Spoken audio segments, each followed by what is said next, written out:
예. 아니 강남에서 뭐 몰표가 쏟아졌다고 하는 거 보면은요, 요거는 내가 봤을 때 거의 바퀴벌레 수준이라고 생각해요. 바퀴벌레 방역 다 했다고 생각했다. 막 뭐 세스콘가 이런 거 불러가지고. 근데 밤에 불을 켜면 또 바퀴벌레가 또 나와요. 이거야 이거. 근데 그 강남이 선동된 가장 큰 배경이 뭐야? 경제지와 조중동 아니야? 보유세. 뭐 이런 것들 가지고. 아니 아파트가 한 20억 되는 인간이 자기 보유세가 200으로 올랐다는 거야. 남들이 들으면 한 달에 내는 건 줄 알겠다. 1년에 200 내는 거야. 1년 한 달이면 20만 원도 안 돼. 지들 아파트 값이 올라가지고 번 돈. 그래서 자기들끼리 그걸로 매매를 할 거 아니야. 그래서 얻는 이익이 한 10억 되는데 보유세를 1년에 200만 원으로, 그러니까 100만 원 냈었는데 200만 원 올랐다고 그거를 비판하고 그래? 뭐 네 새끼도 네 아파트 하나 사줄 때는 어떻게 되는 줄 알아? 40억짜리 아파트 사줘야 돼. 그런 욕망에 불을 질러서 뭐 이걸 우리가 받아들여야 됩니까? 그러니까 사실 언론이 가장 문제가 저는 그 지점이라고 생각해요. 인간은 욕망에 충실해요. 말 그대로 내가 100억짜리 아파트를 갖고 있어도 세금 100만 원 내는 것보다 10,000원 내는 게 좋아요. 그 사람들은.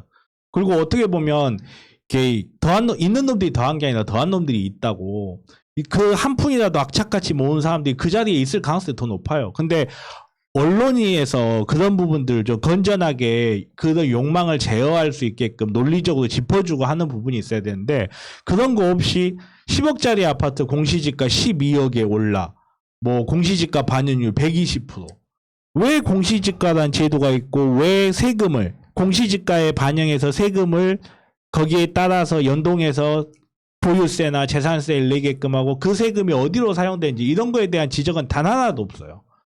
아파트 값이 오르면 올랐다 난리, 떨어지면 떨어졌다 난리, 오르면 오른 사람들 세금 못 내서 어떡하냐, 떨어지면 야 너네들 상투끝터리 잡았다 하고 지금 이 순간에도 처리하지 못한 아파트 물량 밀어내려고 아파트 더 사라는 뉘앙스의 보도를 내고 있는 이 일부 경제들과 언론들, 그리고 그거를 포탈 메인으로 실어주는 포탈의 작태, 정말 이런 거는 제가 부동산 문제를 볼 때 정말 우리나라 언론의 욕망이 너무나 잘 드러난다고 생각합니다. 그러니까 이 언론이라고 하는 애들이 선수로 뛰는 거 아니야. 나도 부동산 그렇죠. 갖고 있는 애들이고. 근데 문제는 이렇게 되면요. 그러니까 백가쟁명시라고 하지. 뭐 그 정책이 잘못됐어요. 근데 그걸 반성을 해버리잖아. 그러면 검찰개혁이나 이런 부동산 개혁 못합니다. 선거에 졌다고 다 반성해버리면 안 되는 거야. 맞는 건 더 밀어붙여야 되고. 그렇죠. 반성을 해도 우리가 더 정교하게 하겠습니다. 사실 그래서 문재인 대통령님의 이번 반성이 저는 의미가 있다고 생각하는 게 저희가 이번 선거 결과를 겸허히 받아들이면서 부동산 투기세를 철저히 솎아내겠습니다. 제가 봤을 때 이게 진짜 정답이라고 생각해요. 그게 그렇다니까요. 강남의 욕망이 이렇게 실현됐으니까 어쩌라고. 요걸 받아들이라고. 비판할 건 비판해야지. 선거에 100번 지는 아니더라도 잘못된 건 잘못했다고 이야기를 하는 게 맞지. 그게 맞다고 생각하는 건데, 그러면은 선거에 진 결과만 갖고 분석을 해. 강남에 대한 부동산 대책이 잘못됐어요. 청년에 대한 대책이 잘못됐어요. 그렇게 분석하는 게 아니라 질 때 지더라도 할 건 확실하게 하고 가라는 민심이라고 해석하는 게 더 정답인 거예요. 그렇죠. 근데 여기에 문재인 정부가 해왔던 모든 계획들을 다 후퇴시키고 잘못됐다. 요거를 어떻게 해라. 디테일 아무것도 없어. 그냥 결과만 갖고 이거 잘못했다고 이야기하는 게 무슨 국회의원이고 무슨 개혁 세력입니까? 그러니까 언론이 마치 지금 성남 민심이 부동산을 가격을 잡으려고 해서 그런 거야. 재건축 재개발 다 풀어야 돼. 뭐 이런 식으로 펌프를 넣고 몇몇 철없는 정치인들이 자기가 거기에 동조해주는 말을 하면 언론에 날 거라 생각하고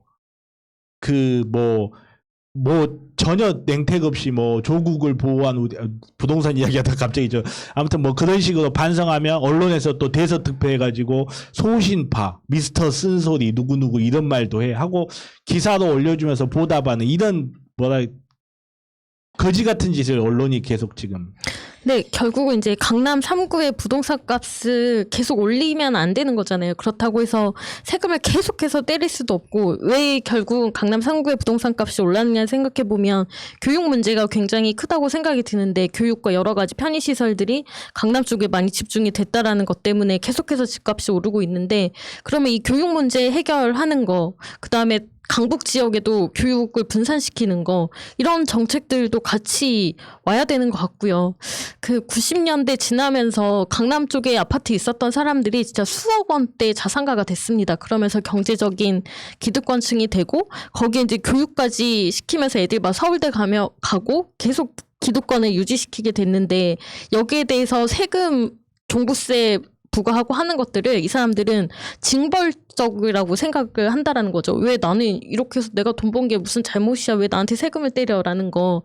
이거를 바꿔주려면 니네가 잘못했다라고 말하는 게 아니라 계속 분산을 시켜줘야 되는 게 맞다고 봅니다. 그러니까 아무도 그 사람들이 잘못했다고 말하는 사람 없어요. 그들이 가진 그렇게 느낀다는 그러니까 거죠. 문제는 언론이 그거를 조장하는 거죠. 그렇죠. 그렇게 내가 무슨 징벌처럼 느끼게 하는 거. 사실 적폐라고 하지만 적폐라는 말 그대로 적체된 폐단이거든요. 이게 잘못된 관습이라든지 잘못된 이미지의 의미에 불과하지 적폐가 무슨 범죄는 아니거든요. 그거를 구별해서 사용을 안 하는 게 문제가 될 때가 있는 것처럼, 세금을 먹이는 거는 너가 이만큼의 사회적 혜택을 받았다는 거예요. 그 사람이 아파트가 그 자리에 아파트를 구매하는 데 있어서 그 사람이 무슨 노력을 동원해서 그 땅이 값이 올라간 거 아니잖아요. 강남이라는 환경을 조성한 거는 국민의 세금이었고 서울 시민들의 세금이었어요.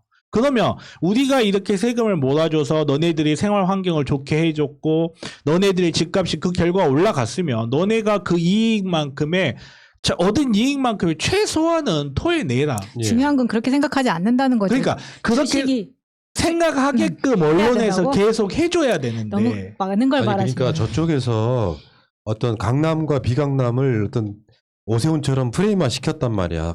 그러면 그걸 이용할 줄 아는 선거 전략이 부족했다면 비판받아도 되는 거예요. 조선일보가 처음으로 GDP보다 나라 빚이 추월했다 이렇게 선동을 해. 근데 더 골 때리는 거는 강남에 가서는 문재인 정부가 강남 사람들은 웃기지 않아요? 왜 웃기느냐? 문재인 정부가 부동산 정책을 실패해갖고 집값이 올랐으면 이득 본 게 지들 아니야. 굳이 비꼬자면 그렇다는 얘기예요. 근데 집값은 올랐는데 보유세가 올랐다고 표를 안 찍는 게 말이 돼? 강남 사람들은 알거든요. 이게 6개월, 1년이 지나면 자기들 집값이 떨어진다는 거를. 아, 그러니까 이거는 네. 상식적으로 말이 안 돼서 선거 전략으로 강남 대 비강남으로 가는 것을 못했다면 비판받아도 돼. 그건 무능한 거야. 근데 여기에서 인간의 욕망 어쩌고저쩌고 난 이런 부분은 세상에 대한민국 사람을 어떻게 다 만족시킵니까? 부자는 부자대로. 그러니까 저쪽이 이렇게 뭔가 대결 구도, 선동 구도로 가면 그거 이용하는 것도 난 능력이라고 생각해요. 부자가 많아요? 안 부자가 더 많아요. 안 부자라도 문재인 정부가 집값 잡게 만들어주는 그 정당의 표를 찍겠다라는 그거 선동 못했으면 무능한 거고 그건 비판받아야 된다고. 근데 이도저도 아닌 상황에서 강남에서 표 얻겠다고 강남의 정책이 따로 가고 비강남 따로 가고 그럴 수는 없는 거잖아요. 이런 구분을 확실히 좀 했으면 좋겠다 이런 생각이 드는 거고. 여기까지 합시다. 좀 어려운 문제 좀 풀었어 이제.